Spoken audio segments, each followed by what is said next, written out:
आप सबका खैर मकदम है कश्मीर लाइफ के लाइव अपडेट्स में। आज डॉक्टर्स डे है। आज हमने अलग अलग जगहों पे इवेंट्स देखे जहाँ पर डॉक्टर्स को सेलिब्रेट किया गया, एसकेआईसीसी में, हॉस्पिटल्स में। और सेलिब्रेशन बनती भी है क्योंकि डॉक्टर्स को हम ऐसे ऐसे प्रोफेशनल्स देखते हैं जो इमरजेंसी में कोई भी ऐसे किसी की तबीयत खराब हो तो हमें सबसे पहले डॉक्टर ही याद आता है। पर जो हम ऑफन एक ऐसी चीज़ जो हम ओवरसी करते हैं वो है डॉक्टर्स का स्ट्रगल। जम्मू कश्मीर में अगर हम देखें तो कई ऐसे लोग हैं जिनका सपना है डॉक्टर बनना। कई ऐसे पेरेंट्स हैं जो चाहते हैं कि उनके बच्चे डॉक्टर बने और इसी वजह से जो ये डॉक्टर्स है उनका स्ट्रगल शुरू होता है बहुत पहले, डॉक्टर बनने से बहुत पहले। इसलिए शुरू होता है जो ही वो स्कूल से बाहर निकलते हैं तब 12th के बाद ही जब पहला स्टेप आता है नीट इस साल पहले ही काफ़ी ज़्यादा सुर्खियों में रहा। अभी तक आप ये समझ ही चुके होंगे कि ये कितना ज़्यादा कॉम्पिटिटिव एग्ज़ाम है। अगर हम सिर्फ जम्मू कश्मीर की बात करें और इस साल तकरीबन 50,000 बच्चों ने इस नीट एग्ज़ाम के लिए national eligibility cum entrance test, जिसके बाद बच्चे MBBS या BDS में एडमिशन ले सकते हैं, इस 50,000 बच्चों ने इसके लिए रजिस्टर किया। 50,000 बच्चों ने ये नीट का एग्ज़ाम दिया। उसके बाद सिलेक्शन कितने बच्चों की होती है? 1500 बच्चों की। तो ये जो कॉम्पिटिटिव जो नेचर है इस एग्ज़ाम का, उस वजह से बच्चे लाखों रुपए देने के लिए तैयार हो जाते हैं। जैसे इस साल जब पेपर लीक स्कैम सामने आया तो पता चला कि कई बच्चों ने लाखों रुपयों में इस पेपर को ख़रीदा है। उसकी वजह यही है कि ये काफ़ी कॉम्पिटिटिव एग्ज़ाम है। और इसी जो जम्मू कश्मीर में भी 50,000 बच्चों ने 1500 सीट्स के लिए इस एग्ज़ाम में बैठे और उसके बाद 1500 बच्चे जो है वो आगे बढ़ेंगे इस चीज़ को लेके। जहाँ पे उन बच्चों का भी एक और स्ट्रगल होता है वो है रिजर्वेशन। ये जो ओपन मेरिट का जो शेयर है इस एडमिशन में 30 से 40% होता है। बाकी रिजर्वेशंस को अलग अलग जो कैटेगरीज हैं उनको मिलता है। तो ओपन मेरिट स्टूडेंट्स के लिए वहाँ पे स्ट्रगल का एक एक्स्ट्रा पॉइंट शुरू हो ही जाता है। उसके बाद अभी जो ये 1500 बच्चे जो इनकी सिलेक्शन होगी, उसके बाद ही बाकी 35,000 बच्चे बचते हैं। इसमें से कुछ ऐसे भी स्टूडेंट्स होते हैं जो अलग अलग प्रोफेशंस इसके बाद चूज़ करते हैं, मगर कई ऐसे बच्चे होते हैं जो डॉक्टर बहुत मतलब उनकी बहुत ख्वाहिश होती है डॉक्टर बनना और वो डॉक्टर बनने के लिए अलग अलग रास्ते चुनते हैं। जैसे कोई कहीं अब्रॉड जाते हैं, कई ड्रॉप लेकर अगले साल फिर से अटेम्प्ट करते हैं और वो भी एक स्ट्रगल पीरियड होता है। जो ये ड्रॉप लेने का 1 साल या 2 साल ये जो टाइम होता है, ये भी एक काफ़ी स्ट्रगलिंग पीरियड होता है। उसके बाद अब जो बच्चे बाहर जाते हैं वो 5-6 साल अपने घर से दूर तालीम हासिल करते हैं, MBBS करते हैं और उसके बाद सिर्फ एक डिग्री के बाद ही डॉक्टर कंप्लीट नहीं होता है। उसके बाद इसमें और स्पेशलाइजेशंस करने की ज़रूरत पड़ती है।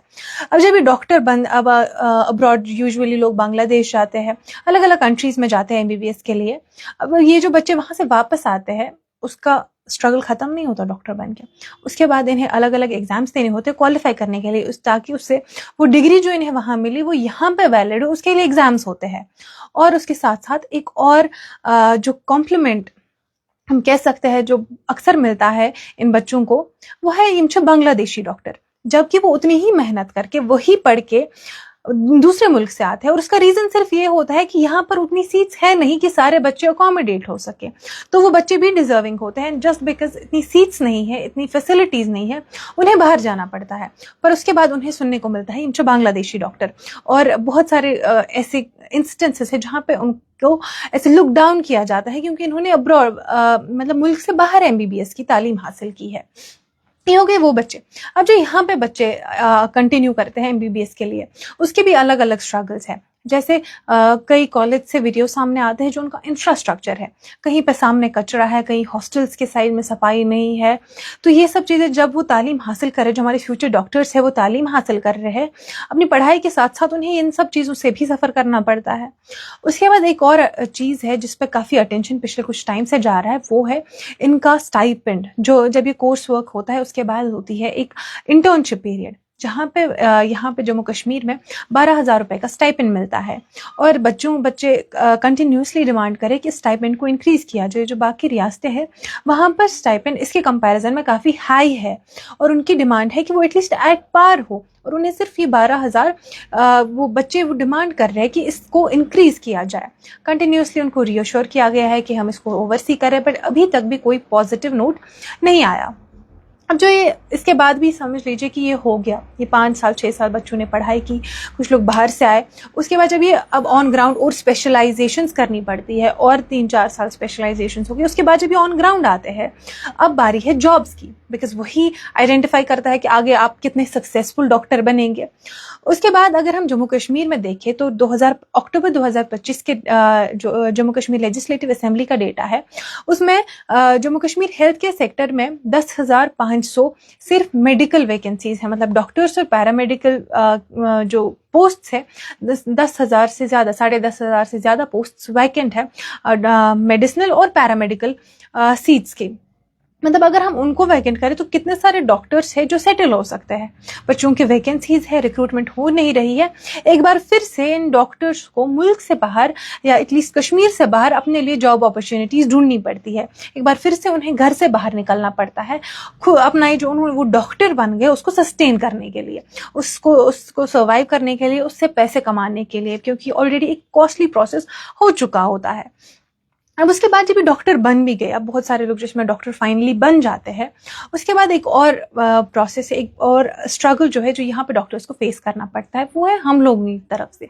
क्योंकि जब हम डॉक्टर्स को हम समझ लेते हैं कि खुदा के बाद अगर कोई हमारे पेशेंट को बचा सकता है वो डॉक्टर है, उसके बाद हम ऐसी एक्सपेक्टेशंस लेके हॉस्पिटल्स में जाते हैं कि खुदा ना खास्ता अगर हमारे साथ जो पेशेंट है उसको कुछ हो गया, हम सबसे पहले डॉक्टर को जवाबदेह समझते हैं। कई बार ऐसा होता है, नेग्लिजेंस होती है, पर हर बार नेग्लिजेंस ही हो ये जरूरी नहीं है।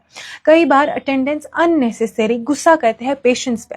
पिछले कुछ टाइम में हमने देखा कि एक हॉस्पिटल में अटेंडेंट ने डॉक्टर पर हाथ उठाया, जो कि बिल्कुल गलत था। कई बार अटेंडेंट्स हॉस्पिटल के बाहर प्रोटेस्ट करते हैं जबकि उस डॉक्टर की कोई गलती नहीं होती। आई एक्नॉलेज कई बार नेग्लिजेंस हो सकती है, पर कई बार वो एक इमोशनल रिस्पॉन्स होता है अटेंडेंट्स का जब वो डॉक्टर्स के अगेंस्ट प्रोटेस्ट करते हैं या उन पर हाथ उठाते हैं।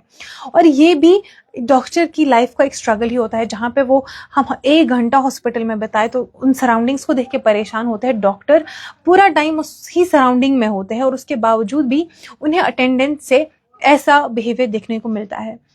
आज का ये लाइव डिस्पैच था डॉक्टर्स डे के लिए, तो इसको मैं कंक्लूड इस एक बात से करूंगी, जो डॉक्टर्स इतने साल स्ट्रगल करके उस स्टेज तक पहुंचते हैं, तो शायद हमें चाहिए कि हम उनको एज ह्यूमंस ट्रीट करें, उनसे उतनी ही उम्मीदें रखें जितनी हम एक दूसरे इंसान से रख सकते हैं। और साथ ही साथ हम एक कॉमन लोगों के बिहेवियर जो रिस्पॉन्स रहता है उसके साथ साथ एडमिनिस्ट्रेशन भी उन पर उतना ध्यान दे। वो जो हमारा हेल्थ केयर इंफ्रास्ट्रक्चर है वो बहुत बेहतर है, अगर हम कंपेयर करें बहुत बेहतर है, पर बेहतर होने का ये मतलब नहीं है कि ये बेहतरीन है। इसमें इंप्रूवमेंट्स की काफ़ी ज़्यादा गुंजाइश है, चाहे वो इंफ्रास्ट्रक्चर हो, चाहे वो रिसोर्सेज हो, डॉक्टर्स हो, ताकि इन डॉक्टर्स को भी बेहतर अपॉर्चुनिटीज़ मिले। आज के इस अपडेट में इतना ही। आप देखते रहे कश्मीर लाइव।